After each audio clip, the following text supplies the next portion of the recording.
Welcome to Krishna cooking. આજે આપણે જલેબી બનાવવાના છે। એના માટે આપણે જલેબીનું બેટર તૈયાર કરવાના છે। એના માટે જો એકદમ સરસ સ્મૂથ બેટર ઇન્સ્ટન્ટ તૈયાર કરવું હોય, કોઈ હાથાને ઝંઝટ વગર 5 મિનિટમાં આપણે 500 ગ્રામ જેટલી જલેબી તૈયાર કરી શકીએ છીએ।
જલેબી બનાવવા માટે મીડિયમ આંચ ઉપર તેલ ગરમ કરવા મૂકી દીધું છે અને બીજી બાજુ આપણે એની ચાસણી લેવાની છે। એટલે 1 વાટકીથી ઓછી એટલી ખાંડ લીધી છે અને અડધો ગ્લાસ જેટલું પાણી લીધું છે। એમાં કેસર અને ઇલાયચી નાખી દીધી છે ખાંડની ચાસણીમાં, એટલે સરસ આપણે એમાં સરસ સ્વાદ આવે કેસરનો અને ઇલાયચીનો। અને એ બધું એક બાજુ તૈયાર થઈ છે તો બીજી બાજુ આપણે એની પેસ્ટ તૈયાર કરી લઈશું। એમાં પણ 2-3 તાંતણા કેસરના નાખેલા છે અને આ રીતના આપણે મસ્તીનું જલેબીનું ખીરું તૈયાર કરી લઈશું। 1 વાટકી આપણે મેંદાનો લોટ લીધો છે એ લઈ લઈશું। તે પછી આપણે એમાં 2 ચમચી મકાઈનો લોટ નાખશું। 2 ચમચી મકાઈનો લોટ નાખી દીધા પછી આપણે એને મિક્સ કરી લઈશું અને એમાં દહીં નાખવાના છે। દહીંને પણ એકદમ ફેટી લેવાનું છે, એમાં કોઈ જાતના ગાંઠા ન રહે અને એકદમ સરસ સ્મૂથ થઈ જાય એટલું દહીં પછી એમાં થોડું થોડું નાખતા જઈશું અને મિક્સ કરતા જઈશું। દહીંને મેં પહેલાં ફેટી લીધું છે, છાશ જેવું મતલબ કોરવા જેવું કરી લીધું છે। એને દહીં થોડું થોડું નાખતા જઈશું। જાજુ દહીંનું હોય તો થોડું પાણી અને થોડું દહીં પણ હાલે અને દહીંની જગ્યાએ છાશ પણ હાલે અને આને આથાની કોઈ જરૂર નથી। આ ફટાફટ આપણે ઇન્સ્ટન્ટ જલેબી પણ કરી શકીએ છીએ। આનાથી સરસ એકદમ થાય છે, સ્વાદમાં પણ એ સરસ બહારની આપણે જલેબી ખાતા હોય એવો જ આવે છે। એટલે આ આથું લેવાની કોઈ જાતની ઝંઝટ વગર મસ્તીને જલેબી આપણે પણ ફટાફટ ઇન્સ્ટન્ટ તૈયાર કરી શકીએ છીએ। ને મારી જેમ જલેબી પણ કોઈને પસંદ છે તે મને કમેન્ટ કરજો। મારી ચેનલને લાઇક કરો, શેર કરો અને સબસ્ક્રાઈબ કરો। આ રીતે એકદમ મિક્સ પેસ્ટ તૈયાર કરી લેવાનું છે। આની જ ખાસ ખાસિયત હોય છે જલેબીમાં। અને પછી એમાં બેગમાં ભરી લેવાનું છે।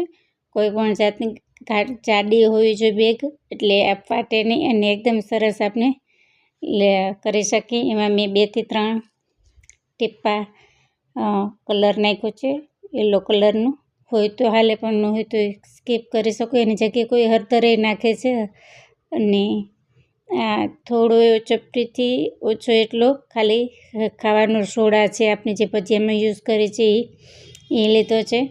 એને પણ આપણે મિક્સ કરી લઈશું। મિક્સ કરી લીધા પછી જાજુ વધારે મિક્સ નથી કરવાનું। મિક્સ કરી લીધા પછી આપણે એને જાડી એવી બેગમાં આપણે ભરી લઈશું અને પછી આપણે એમાંથી આપણું બેટર તૈયાર થઈ જાય પછી આપણે જાડી એવી બેગમાં, કોથળીમાં અથવા તો બોટલ જે સોસની આવે છે એમાં પણ આપણે ભરીને કરશું। મેં જે લોટની કોથળી હતી એમાં ભરીને બનાવી પણ એમાં મને સક્સેસ ન મળી, એટલે એકને આ માટે કહું છું કે જાડી એવી કોથળી મતલબ આપણે દૂધની કોઈ થેલી આવતી હોય એમાં એવું નાનું કાણું પાડી પેલા બેટર ભરી લેવાનું। તે પછી નાનું એવું કાણું પાડી અને એમાં કરશો તો સરસ થશે। મારી પાસે દૂધની થેલી નહોતી, મેં જે લોટની થેલી હતી એમાં બનાવેલું. તો એમાં સરસ આપણે જે જોઈ શેપની ન થઈ અને પ્રેસ કરવામાં પણ મજા નહોતી આવતી. એટલા માટે મેં બીજી થેલીમાં ભરીને પછી કરી તો સરસ શેપ પણ આવ્યું અને સરસ આપણે પ્રેસ કરવાની પણ મજા આવે છે. આમાં એટલી મજા નથી આવતી અને શેપ પણ નથી આવતું. એટલા માટે આપણે પહેલેથી સરસ કોથળી ગોઠવીને તૈયાર રાખવાની છે. આ રીતના પછી મૂકતું જવાનું છે. શેપ વગરની જલેબી તમે પણ જોઈ શકો છો. એટલે એના માટે આપણે પહેલાં ફૂલ તૈયારીમાં જ રહેવાનું હોય છે કે આપણે આ જો સરસ મસ્તીની જાડી હવે થેલી મળી ગઈ છે અને આપણી પેસ્ટ એમાં ભરી લેશું સરસ મિક્સ કરીને બધું. અને પછી આપણે એમાં જેટલું જાડી જલેબી ખાવી તો જાડી અને સહેજ મોટું રાખવાનું, જાડીથી એકદમ જાડી પણ નહીં, એકદમ ઝીણી નહીં, એવું શેપમાં નાની એવું સહેજ એવું કાણું પાડી અને આ રીતના આપણે બધી જલેબીને તૈયાર કરી લેવાની છે અને ગોલ્ડન બ્રાઉન થવા દેવાની છે. એકદમ કડક નથી કરવાની, એકદમ ઢીલી પણ નથી રાખવાની અને કાચી પણ નથી રાખવાની. અને સરસ આપણી જલેબી થઈ જાય પછી આપણે ચાસણી લીધેલી છે એમાં નાખતા જાશું. એક તારની ચાસણી પણ નથી લેવાની, એક તારથી ઓછી એવી ચાસણી લેવાની છે અને 1 કલાક સુધી ચાસણીમાં ડુબોળીને રાખી અને પછી આપણે બધી જલેબી કાઢી લઈશું. આ રીતના આપણે બધી જલેબીને ગોલ્ડન બ્રાઉન થવા દઈશું.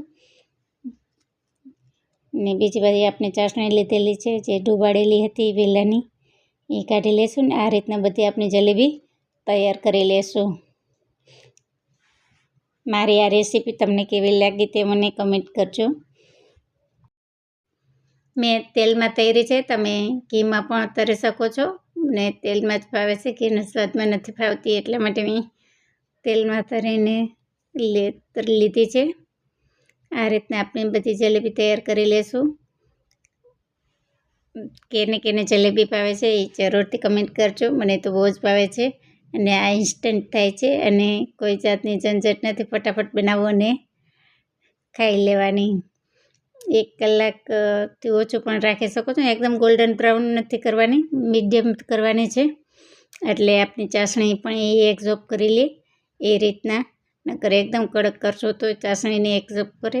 અને મસ્ત રસીલી એકદમ ક્રિસ્પી આપણી જલેબી બધી તૈયાર છે. આ રીતના બધી આપણે જલેબી પાડીને તૈયાર કરી લઈશું.